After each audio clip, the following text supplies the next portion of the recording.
सर्वप्रथम सर्वांना श्री स्वामी समर्थ.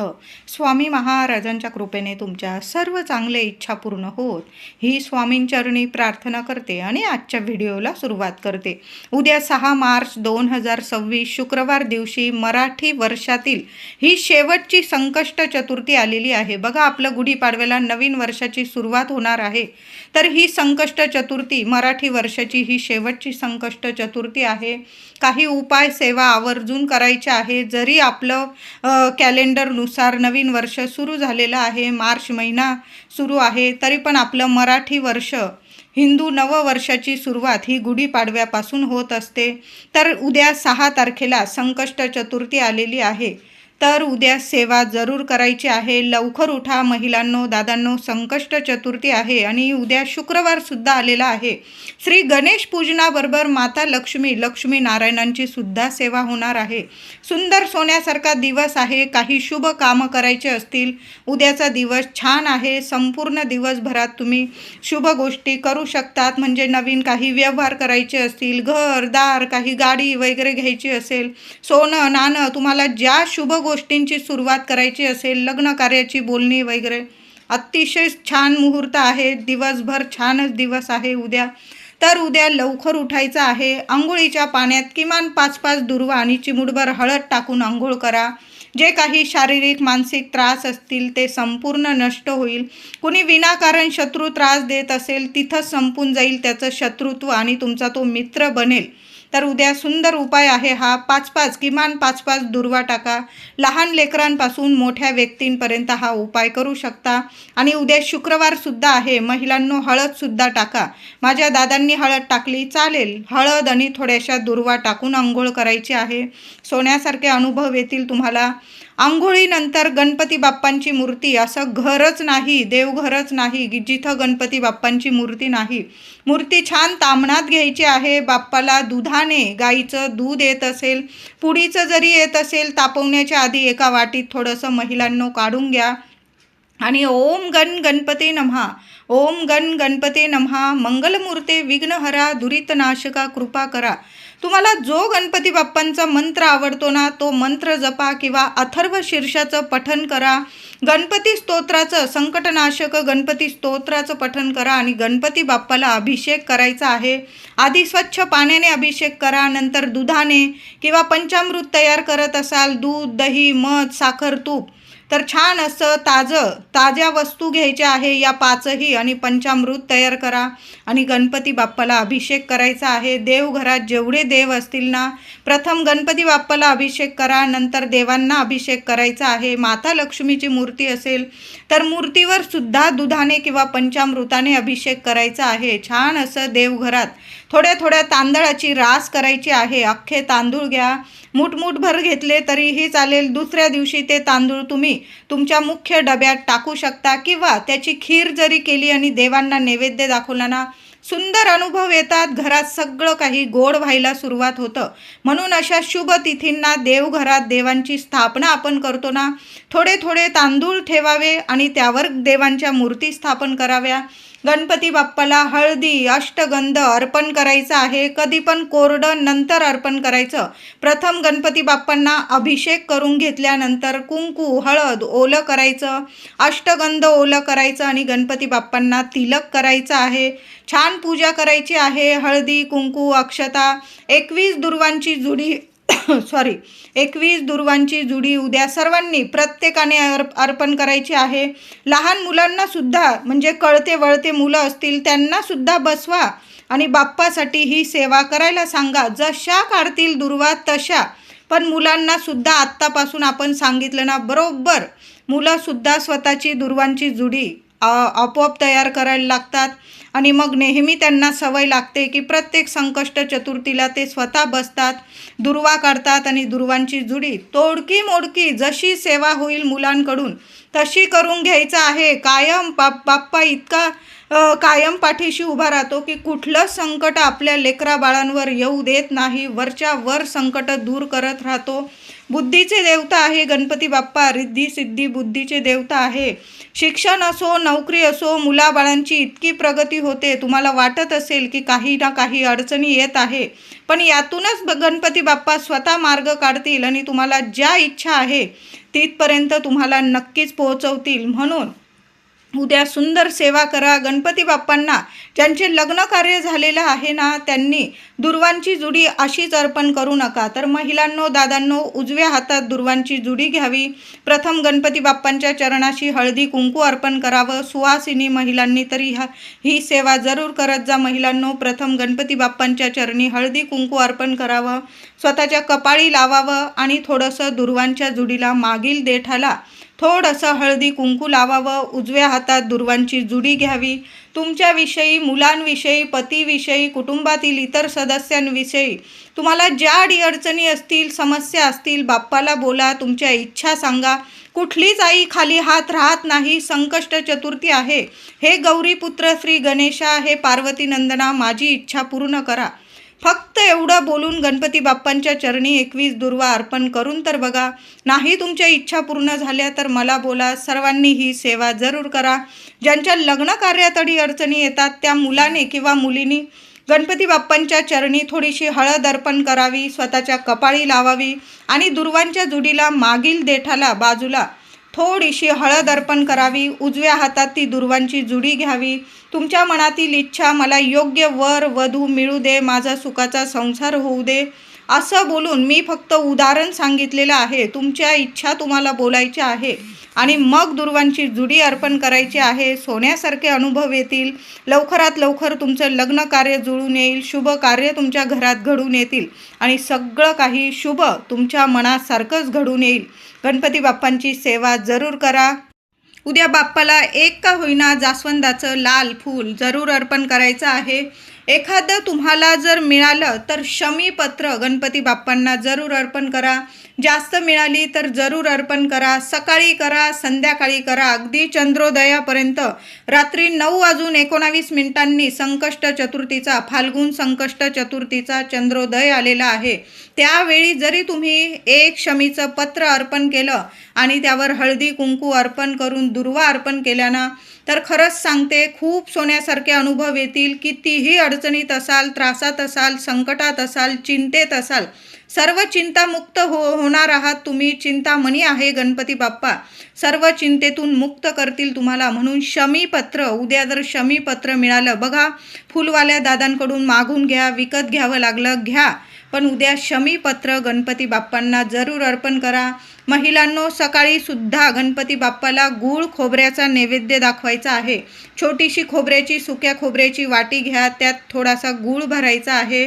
एखाद्या वाटीत ठेवा, पाणी फिरवून गणपती बाप्पांना नैवेद्य दाखवायचा आहे.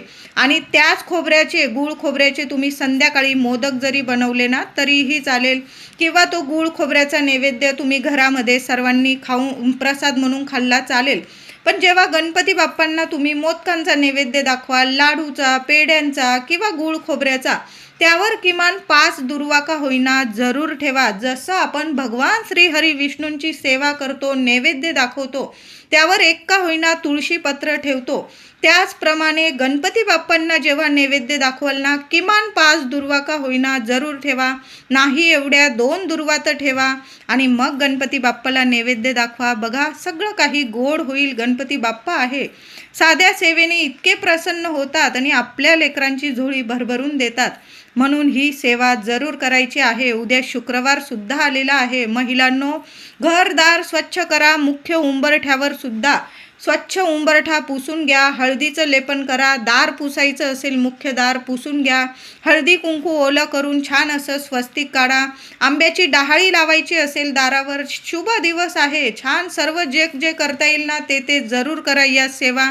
त्याचबरोबर तुम्हाला उंबरठ्यावर एक वस्तू ठेवायची आहे. एक मातीची पंती घ्यायची आहे महिलांनो. त्यावर तुम्हाला थोड्याशा अक्षता, अख्खे तांदूळ ठेवायचे आहे.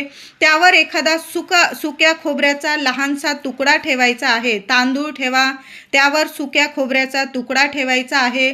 त्यावर 2 कापराच्या वड्या ठेवा, 2 लवंग ठेवा. कळालं असेल माझ्या सर्व महिलांना. मातीची पंती घ्या, त्यात थोडेसे तांदूळ ठेवा, त्यावर थोडासा सुक्या खोबऱ्याचा तुकडा ठेवा, त्यात 2 कापराचे तुकडे ठेवा, त्यावर 2 लवंग ठेवा. दिवसभर तसंच राहू द्यायचं आहे तुम्हाला. एखाद्या कोपऱ्याला ठेवा म्हणजे कुणी पाय मारून देणार नाही. आणि संध्याकाळी दिवे लागणीच्या वेळीला किंवा थोडा उशीर झाला तुम्हाला तर संकष्ट चतुर्थीच्या चंद्रोदयाच्या आत तुम्हाला त्या वस्तू आपल्या मध्यभागी घ्यायच्या आहे. उंबरठ्याच्या येण्या जाण्याच्या मध्यभागी 2 मिनटं कुणाला ये जाय करू देऊ नका. आणि त्या वस्तू सर्व कापरासोबत तुम्हाला जाळून टाकायच्या आहे. सुंदर अनुभव येईल. घर भाड्याचं असो स्वतःचं असो हा उपाय जरूर करा. घरातील वास्तुदोष असतील किंवा जन्मांचा पितृदोष असू द्या संपूर्ण नष्ट होईल. मग माहेरचा पितृदोष असू द्या किंवा सासरचा कुठलाच पितृदोष तुम्हाला राहणार नाही. जेव्हा आपण तांदूळ जाळतो ना तेव्हा आपले पित्र तृप्त होतात, प्रसन्न होतात, आपली घरातली वास्तू प्रसन्न होते. आणि जेव्हा खोबरं, लवंग, कापूर जाळतो ना तेव्हा आपले देवी देवता प्रसन्न होतात, माता लक्ष्मी प्रसन्न होते. खोबऱ्याच्या वासाने त्या धुराने सुद्धा गणपती बाप्पा प्रसन्न होतात. आणि लवंगांच्या वासाने तर माता लक्ष्मी धावत येते आणि स्थिर स्वरूपात आपल्या घरात वास करते. आणि कापूर तर सर्व देवी देवतांना प्रसन्न करता आपली वास्तू प्रसन्न होते. आणि घरातली जी नकारात्मकता असते ना ती संपून जाते. कधीच कुणाचा नजर दोष आपल्या घराला, प्रगतीला, मुलाबाळांना कधीच लागत नाही आणि आपली दिवस रात्र प्रगती होत राहते. म्हणून महिलांनो अशा पद्धतीने उद्या सकाळी किंवा थोडा उशीर झाला 11-12 वाजले तरी चालेल पण उंबरठ्यावर या वस्तू ठेवून द्या कोपऱ्याला. आणि संध्याकाळी किंवा रात्री चंद्रोदयाच्या वेळी या वस्तू उंबरठ्यावर जाळून टाकायच्या आहे. सुंदर अनुभव येईल. उद्या अथर्व शीर्षाचं पठण सर्वांनी करा. 11 वेळा करा, 21 वेळा करा किंवा 1 वेळा करा. नाही जमलं 1 वेळा तर करा. फलश्रुतीसह उद्या अथर्व शीर्षाचं पठण मुलांकडून सुद्धा करून घ्या. आपण बसलो की आपली मुलं आपोआप देवघराकडं वळतात आणि बसतातच. आपण स्वतः पठण करा. सगळ्या घरादाराने जेवढी लोक आहे ना तेवढ्यांनी सर्वांनी अथर्व शीर्षाचं पठण करायचं आहे. गणपती स्तोत्र पठण करा.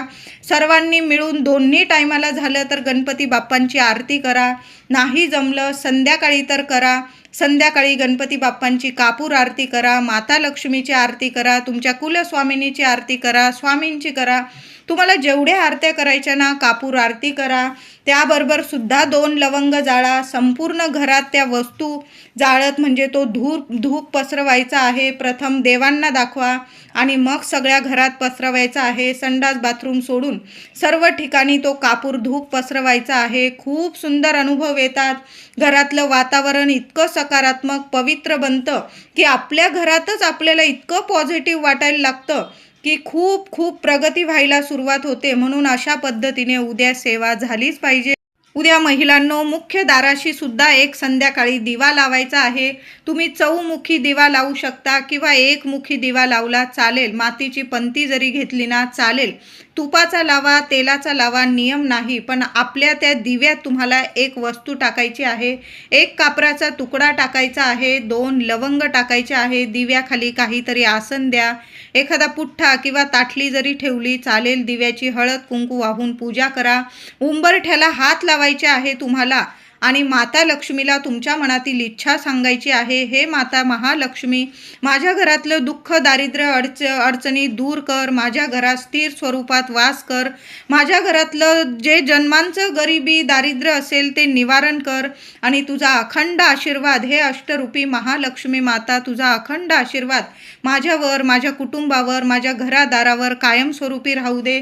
मी उदाहरण सांगितलेलं आहे. महिलांनो तुमच्या मनातील इच्छा बोलून उंबरठ्याला हात लावून असा दिवा लावून उंबरठ्याला हात लावा. प्रार्थना करा. तो दिवा जरा जास्त वेळ चालेल कारण चंद्रोदय होईपर्यंत तरी तो दिवा जरूर चालू ठेवा. म्हणजे बघा बाप्पांची पण सेवा करत आहोत आणि माता लक्ष्मीची सुद्धा सेवा होणार आहे. उद्या संध्याकाळी महिलांनो माता लक्ष्मीला तुम्हाला कुंकुमार्चन जरूर करायचं आहे. 11 वेळा करा, 21 वेळा करा. पण ओम श्रीम नमः ओम श्रीम नमः मंत्र जपा आणि माता लक्ष्मीला जरूर कुंकुमार्चन करायचं आहे. ते कुंकू दुसऱ्या दिवशी एखाद्या डबीत ठेवा आणि रोज अंघोळीनंतर लावायचं आहे. आता माता लक्ष्मीची सेवा करत आहोत, श्रीहरी विष्णूंची तर सेवा झालीच पाहिजे. ज्या घरात लक्ष्मी नारायणांची सेवा होते ना, त्या घरात कधीच कशाला कमी पडत नाही. विष्णू सहस्त्र नामावली किमान एक वेळा तरी पठण करा किंवा संध्याकाळी तुम्ही लावून दिलं यूट्यूबवर वगैरे तरीही चालेल, पण आपल्या वास्तूला सुद्धा आपल्या देवी देवतांची सेवा ऐकू द्या. वास्तू नेहमी प्रसन्न राहते. अशा वास्तूत कधीच कशाला कमी पडत नाही. दिवस रात्र प्रगती होत राहते. उद्या गणपती मंदिरात गेलात महिलांनो, दादांनो, तर एक नारळ जरूर बरोबर घेऊन जा. दुर्वांची जुडी, एक लाल जास्वंद, तुम्हाला मोदकांचा, पेड्यांचा, लाडूंचा किंवा गुळाचे छोटे छोटे मोदक बनवून नेले किंवा गुळ खोबऱ्याचा नैवेद्य तुम्ही दाखवू शकता. पण बाप्पाची सेवा करायला घरात सुद्धा सेवा करा आणि मंदिरात सुद्धा मुलांना सुद्धा घेऊन जा. बघा, अशा शुभ तिथींना बाप्पांचं दर्शन करतो ना, सर्व विघ्न संकट वरच्यावर दूर होतात. गणपती बाप्पा कायम रक्षण करतात आपलं आणि आपल्या लेकरा बाळांवर कधीच कुठलं संकट फिरकू सुद्धा देत नाही. म्हणून उद्या घराजवळ जे गणपती बाप्पा असेल ना, मंदिर असेल ना, बाप्पा आहे, कणाकणात आहे. जिथं बघाल ना तिथं गणपती बाप्पा दर्शन देऊन जातील. तुमच्या घराजवळ जे मंदिर असेल तिथं दर्शनाला जरूर जा. एक नारळ, 21 दुर्वांची जुडी, लाल फूल जरूर अर्पण करा.